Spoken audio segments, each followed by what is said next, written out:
What's going on YouTube? Welcome back to the channel and welcome back for another video.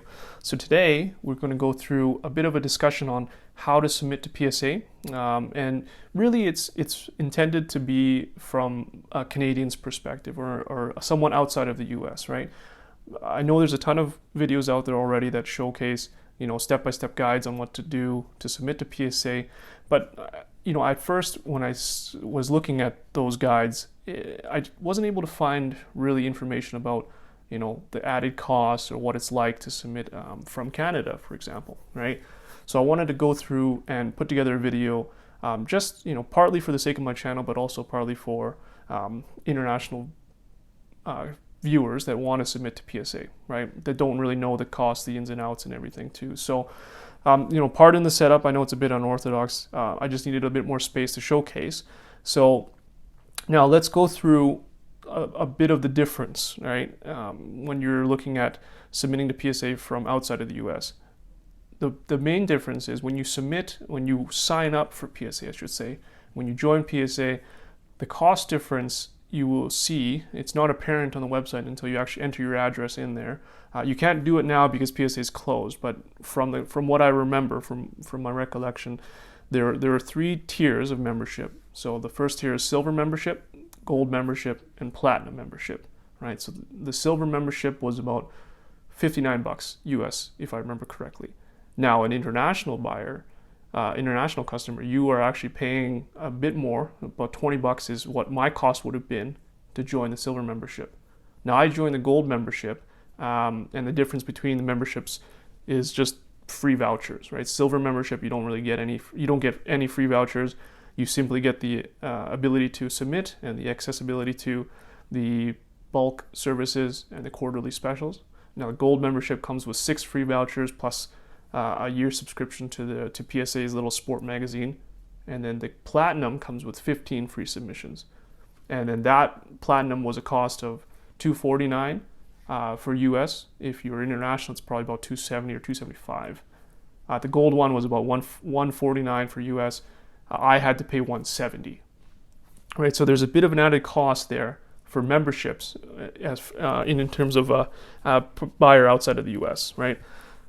The other thing that I wanted to mention was the insured shipping. You don't see that unless you actually dig into it, right? So to understand a bit about the cost difference there, so PSA has a kind of a tiered system, right, for insured shipping, insured return shipping. So I'm going to put a link in the description just for that. I know it was very handy when I first came across it. It was, okay, that's the added cost to expect when you submit X number of cards, right? So I know for Canada there's a set price. I believe for Europe there's a set price, and then for the rest of the world there's another set price, right? So for Canada specifically, if I were to submit, I think under 20 cards, I believe, under 20 cards was $49 or $46, I believe, and then it goes up in terms of the number of cards you submit. The next bracket, I believe, is 11 to 20 cards, and then that goes into $50, and then 21 to 30 or whatever, so on and so forth, right? So I'll give you a link, and you can see the table for return postage, because that kind of it should factor into some of your calculations on what you want to submit and everything too. So that's the second thing. So the third thing. Now, I know this probably isn't for every international customer, but for Canada specifically, I know customs is always a bit of a concern for people that are receiving something from the US. So I've, since the time of my first submission back in August, I've submitted probably about another 12 orders, or 10 or 12 orders. I've received about 8 of those back, right? And of those 8 returns, I've only ever got dinged customs one time, and that was on a $75 per card service level, and that was Super Express, right? Now, it's funny because in that time I also received a return that was pegged at a walkthrough level, and that one, it's pretty expensive, that card. It's a good and bad thing, right? But that one actually got upcharged. But anyways, that's a story for another time. The walkthrough service level at $500 a card, that actually I didn't get customs on that. nor did I get customs on the other ones that came back at another $75 level service. So, you know, it was kind of a random customs charge there on that one submission return. And you know, I kind of think that, you know, maybe it had something to do with the way the PSAs filed or filled out the return form. You know, because they send it through FedEx. Everything's returned through FedEx, and you know, FedEx was the one that called me to say that, oh, you have to pay duties on this one submission return, right? So, you know, as a Canadian, I would suggest that you go into a submission expecting that there is a chance you will get dinged duties, right? Now, I won't say that there isn't you won't get dinged duties, because I happen to get 1 out of the last 8 returns. So if you go into it expecting that you may get dinged on duties, you know, it's 5% or a little bit more depending on where you are in Canada. So in that sense, you know, if you do get dinged, it's not a surprise. If you don't get dinged on duties, well, great, right? It's a little bonus. So those are the 3 things that are different in terms of cost for submitting to PSA from outside of the US, right? So membership fees are a bit different. Insured shipping costs are going to be different. And then, of course, you have to account for duties, potentially. Now, so with that, I want to go through and kind of talk about how I prep, or how I, you know, get ready to submit to PSA, right? Now, step 1, I go through all the cards that I want to submit, and I actually organize them by, let's say, you know, for example, let's say these are the 7 cards I have here, and I organize them by value, right? So I look on eBay, for example, and I say, okay, these cards I want to submit because I like the players or whoever, and they're under $10, right? So they go in one pile. These ones fall under maybe like $50, or I'm sorry, this is $50 or $100, and these are all ungraded prices, by the way. And then this one, let's say it's $200 raw, right? You know, the reason why I submit it or organize it in a way like this is because the value of the card after it's graded will affect the service level that you get, right? Now, I know not everybody has to do it this way, for sure. And this is just the way that I do it, just so that I make sure that I'm submitting a certain card at the respective service level to get the appropriate turnaround time.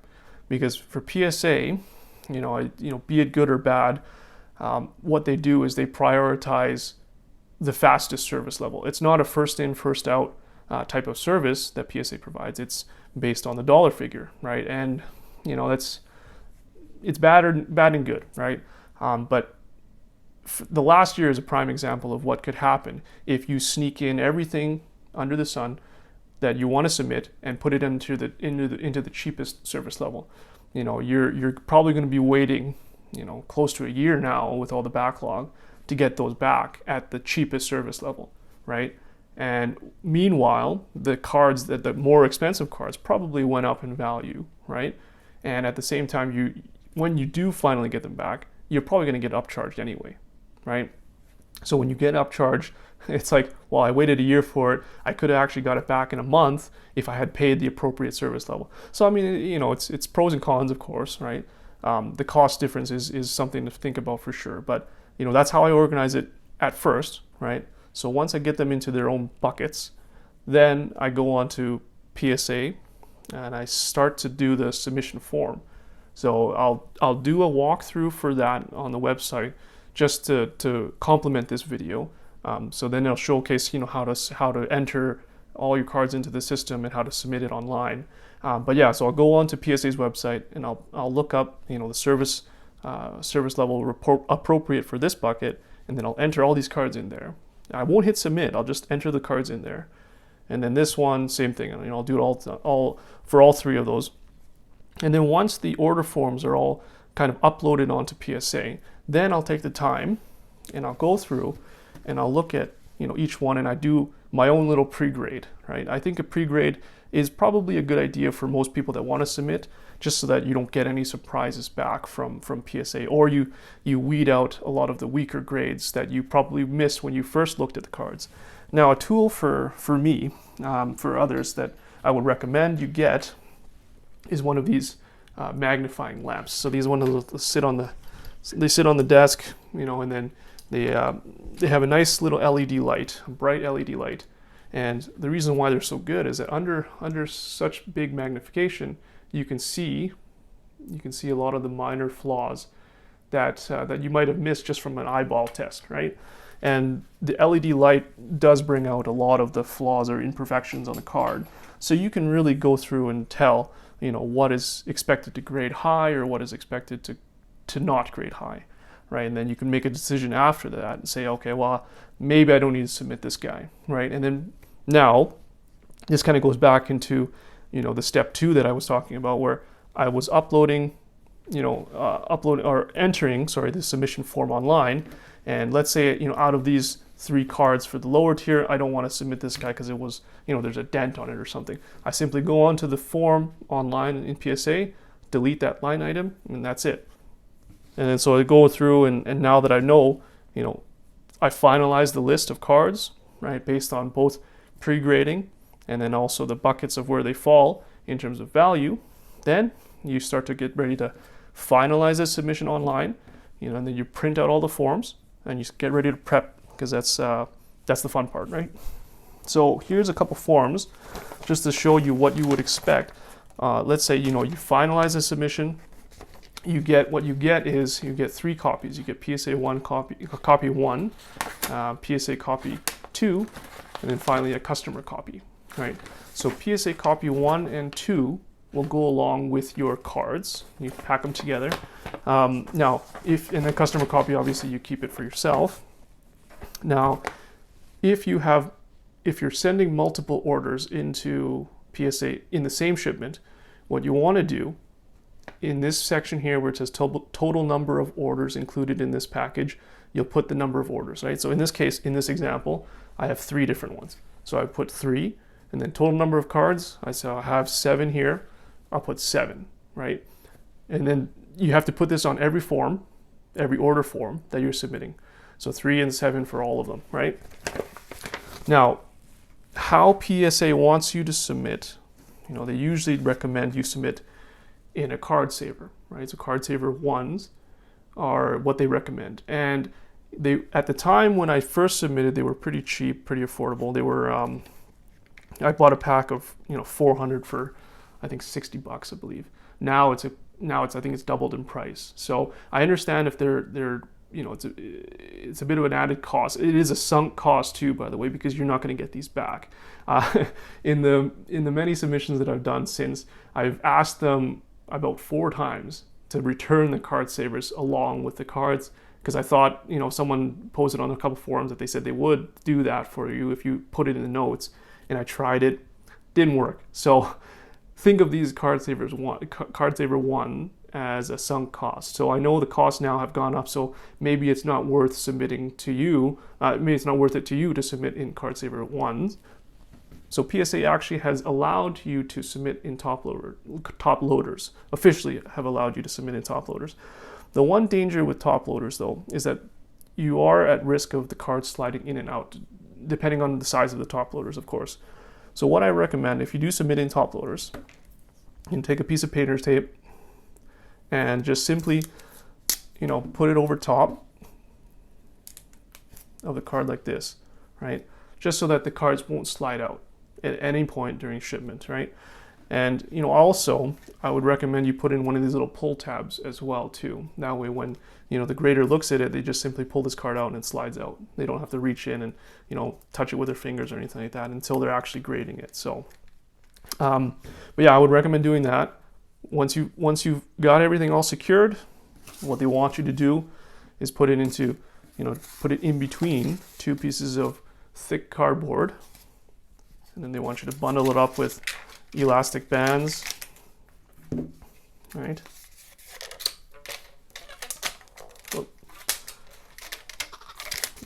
Just like so. And what I've gotten into the habit of doing is I've gotten into the habit of writing the order number, and then if this is the front or the top of the deck, I'll just put front or top, right? And then after that, so you take your PSA copy 1, PSA copy 2, make sure it's the right order if you're doing multiple orders, and you bundle it up like that, right? That's all you need to do. And then what I do after is I take take bubble wrap, Wrap it all up, and then I put it into its, a respective size box. And then I probably pack it in with with newspapers or whatever, foam, styrofoam or whatever. And then this box, because I'm always a bit cautious about sending things internationally with such high value sometimes, I put it into another box. And then a box within a box, and I just, put a bunch of foam, peanuts, or newspaper in here as well for padding. And then, after that, you box it all up, right? And then what PSA has done now is that they've given you this nice little label, right? So this label, you can submit multiple orders, as you can see here, multiple orders, and it'll generate a label here. This barcode, you can then plop on the side of this box. I usually print off two, so I usually print off two and put it on the side of the box on either side, and then put a piece of clear packing tape over it so the barcode doesn't get scratched. So when PSA receives this package, they'll scan the barcode, and then that'll actually send an email to you to notify you that PSA has received your package, so there's nothing to worry about, right? They didn't have this system before when I first submitted, so you kind of had to wait a little bit just to make sure that your package was there. And they used to have this clunky tool where you would submit your tracking number, and then if PSA received it, that'll say like, oh yeah, your package is safe and sound. But now with this new barcode system, it kind of eases a lot of those those fears of waiting for that email to come through. Now the last thing you want to do when you pack all your cards up is, if you have multiple orders in the same box, you want to write the fastest turnaround time or fastest service level on the box. So let's say, of the three orders that I had here, one was going in at the $50 service level. That was the fastest, and that one is called the regular service level. So on the box, I would put regular, and then I would write it on both sides. And that way, PSA would know that this box, whether it has multiple orders or not, this box is slated for the regular turnaround time. So they can prioritize, as I mentioned in the very start of this video, they prioritize based on cost, right? And of course, cost is related to turnaround time. So that's why they want you to write it on there, and that's why it's more efficient to send multiple orders if you can, right? So then that way the lower tier orders also get received and probably entered around the same time. Now, in my experience, I don't know if this is a definitive fact or not, but in my time in submitting, I've sent 4 shipments to PSA, all of which have multiple different orders. But of the 4 shipments, 2 of them that have fully come back, one was a value bulk order along with a regular order, for example. It seemed like, based on my experience, it seemed like the turnaround times for the slower orders were actually getting done a bit faster than I expected, which is good, right? But I don't know if it's because I sent in, a faster turnaround time order along with that. It might have, who knows, right? But that's why I said maybe if you can, submit your bulk order along with something that's a bit faster. That way your bulk order kind of gets entered in, perhaps faster than it would if it was just a standalone bulk order, right? So that's pretty much the detail of how to pack it up, how to ship it in, right?